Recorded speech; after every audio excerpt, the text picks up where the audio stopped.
नाशिक आणि पिंपळगाव लोकसभा मतदारसंघात आज पंतप्रधान मोदींची जाहीर सभा होती। या सभेचं नियोजन गिरीश महाजन हे करतायत आणि त्यांच्याशी यावेळी बातचीत केलेली आहे आमचे प्रतिनिधी योगेश खरे यांनी। दिंडोरी आणि नाशिक लोकसभेच्या वेशीवर पिंपळगावमध्ये आज पंतप्रधान नरेंद्र मोदी यांची सभा होत आहे। यासाठीची जय्यत तयारी आपण बघू शकतो की या ठिकाणी करण्यात आली आहे। आपल्यासोबत गिरीश भाऊ आहेत।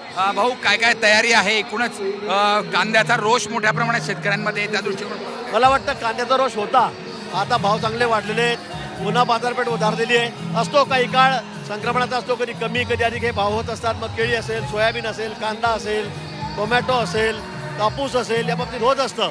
परंतु आता भाव चांगला आहे, पण त्या संदर्भामध्ये कायमस्वरूपी काही तोडगं निघावं या संदर्भामध्ये केंद्र शासन राज्य सरकार विचार करत आहे। अशा वेळेला 8च्या 8 जागा उत्तर महाराष्ट्रातल्या या युतीकडे होत्या, महायुतीकडे होत्या।